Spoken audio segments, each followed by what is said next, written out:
Hopefully, I think everything that we've talked through here should lead into what I'm going to go through as well, which will start to bring in what we do at Earthmark and ultimately how this might start to play into day-to-day and consumer behavior. So that's where I'll focus this talk for the next 10 minutes. I've got 8 slides as well. I think always useful to know how many slides to get through. So think about 10 minutes and 8 slides. As I say, I want to focus on how sustainability looks in e-commerce specifically. So people buying and selling, and this is very much about industry, and starting to bridge the gap between intent and action. And exactly what Oliver was going through earlier in terms of those fight, flight, and freeze. I think it's exactly what we do see in the market. So we'll go into why that might be. Just first of all, just to introduce myself, I'm Jack. I'm co-founder at Earthmark. We did start out on the Cambridge side of things. So apologies, Hannah, but it sounds like you've got a nice friendly relationship with them. Our idea and ultimately our business spun out of Carbon 13, which is a venture builder for specifically focused on the climate emergency. It was, really something that helps us build the business, form a team, and build something around what was just an idea. And just to touch on that idea and how we came about, it was from a massive frustration that from one side, hearing all about the doom and gloom, and I put this on the chat in terms of maybe some of the cynicism that surrounds the climate. And definitely there's a feeling of what can we do about it, but then not really knowing where to turn. And so our first idea was very much looking at, from a consumer perspective, how can I see the best thing for me to do as an individual, whether that's to get from A to B, shop with certain businesses, where to get my lunch from. And that's where we landed on the premise was actually it's very difficult to look at which businesses are doing what and what that all means. So we'll come on to that. We're also part of the Green Tech Alliance as well. And I think these communities, and brought to life as well with Grinner, are exactly what will help us drive us forward. First of all, let's look at global greenhouse gas emissions. So just overall, we know the picture. There's various sort of makeups of contributes to emissions, from power to industry to transport, buildings, etc. I am going to double down on industry, which is the joint third biggest contributor. So businesses and consumers and the role that they play in all of this.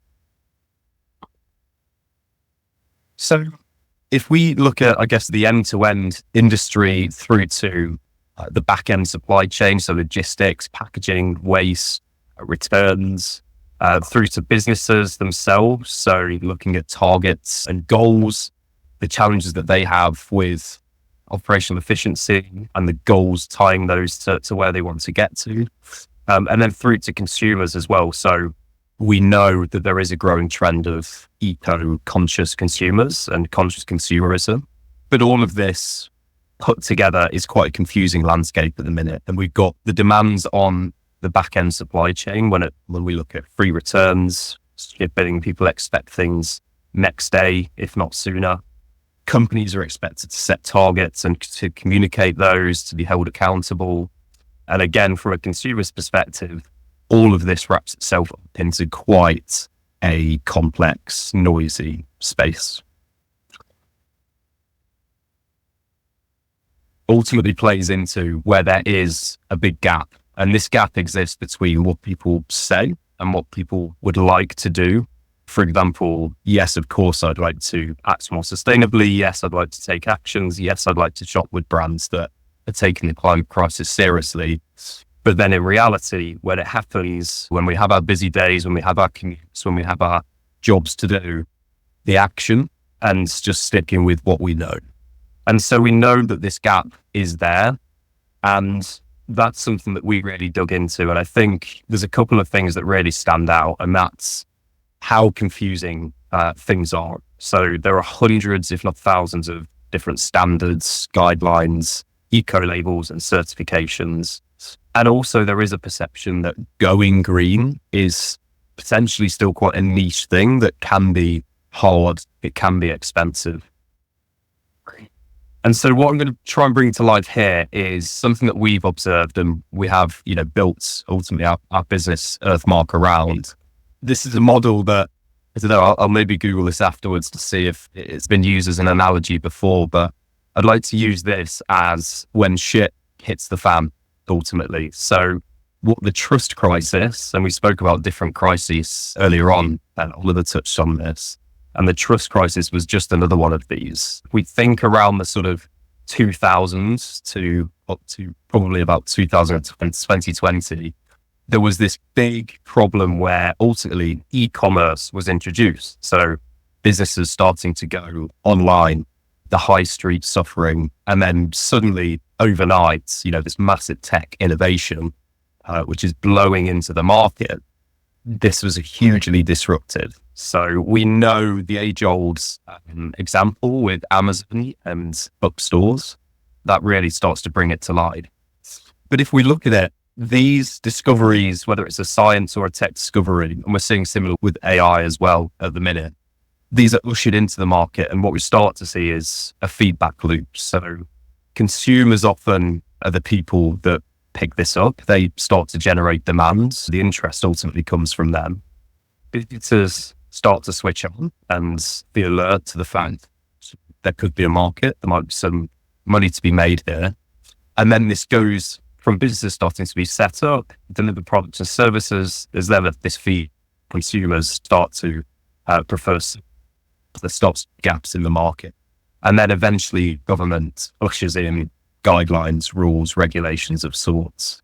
So this is generally, if we think about a few examples, how start to look at a very simplistic. With the trust example there that I started off with, yes, it was easy overnight to shop anywhere with anyone and ultimately disrupted the whole way that we buy and sell. But it wasn't without its problems. So we know that, again, as part of this loop, things started to come up where it was tricky to make sure that people were getting a fair deal. So there would be ways that businesses could start to boost prices. We heard about surcharges at certain times, products being maybe positioned as something that they're not, the delivered product being very different, exaggerated marketing claims, opaque business practices, and also the high profile scandals that we've seen, the likes of Enron with the financial crisis, VW with the emissions scandal. All of these things ultimately as part of this loop have eroded consumer trust. And then as part of that, we started to see answers to this. So answers from a business side. So the likes of Trustpilot, Feedbo, Google Reviews, TripAdvisor, they were all born in this period.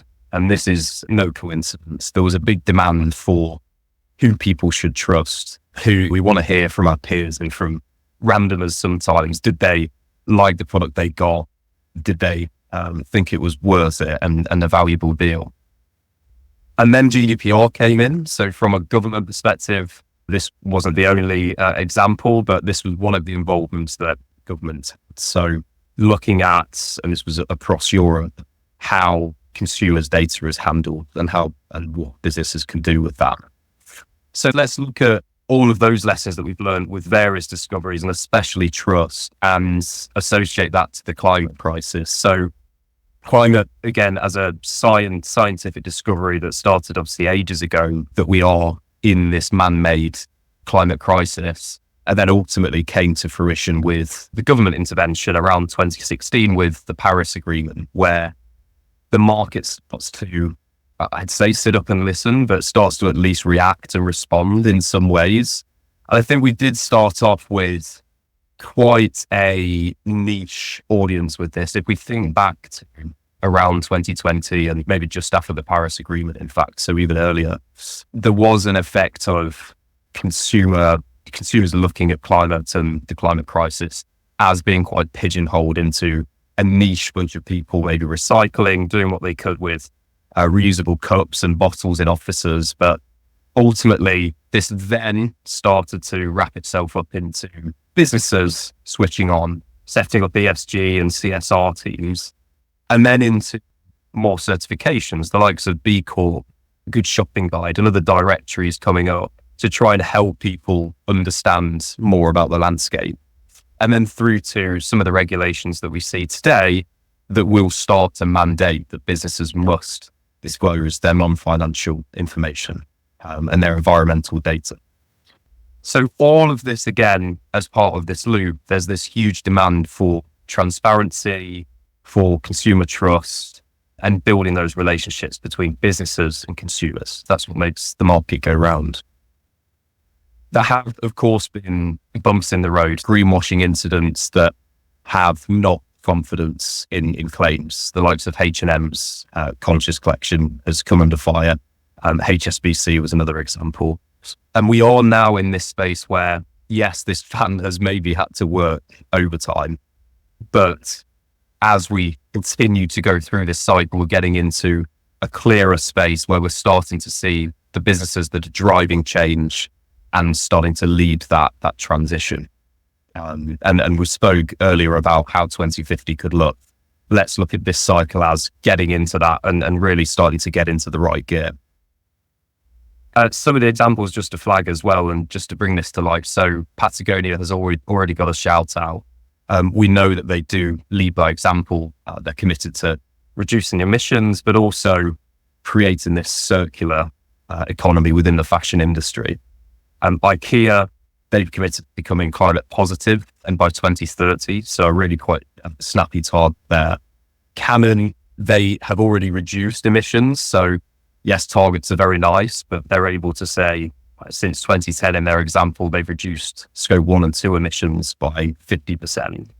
And Frasers Group, if people have heard of Frasers Group, they own Sports Direct, JD, House of Fraser. So a big name in retail, recently committed to SBTI, Science-Based Targets Initiative.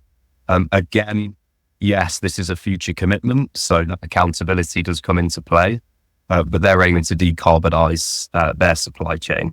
And ultimately, this whole picture, if we look at the number of B Corps has risen dramatically, tripled in the last few years, and the same with those companies that disclose their environmental data as well. And this is really where Earthmark comes into play. And when we've heard before from Oliver in terms of helping businesses share their environmental performance and be proud about the work that they're doing, absolutely, I think this is a big part of the solution. So at Earthmark, what we do is to say, yes, there are hundreds, thousands of certifications, standards, eco-labels, aggregate those that are relevant.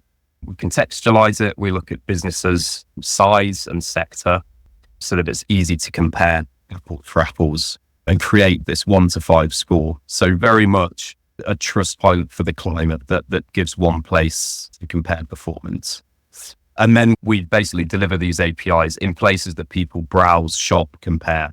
Certainly for me, I don't know about you, but if I'm looking online for the best deal, if I'm shopping, if I'm looking for a new insurance deal, whatever it may be, I do like to do that through sites that I already trust. And that is our model, is to plug into those. And that's allowed us as Earthmark to, as we just enter our 3rd year, reach millions of consumers, have partnerships with The Independent, Samsung, O2, some of the names on the screen, and deliver about 8,000 Earthmarks into the public eye at the minute. And all of this, I've got a background in product and partnerships. I think we can talk to a blue in the face about, doing as much as we can and doing the right thing and doing good. But we're, I guess, big into showing the business case back to marketplaces, comparison sites and brands. And so, again, just to reinforce, I guess the 3 big things that we're looking to deliver here is transparency, so people can shop with the environment in mind, use purchasing power to drive that change. The accountability, so it's easy to compare businesses' performance, and businesses then have the incentive to lead the pack and start to capture more market share, start to get this growing audience of eco-conscious consumers, and they can quite easily see the business case stack up. And that is everything I wanted to go through. Thanks for listening. Thank you so much, Jack. Are there any questions?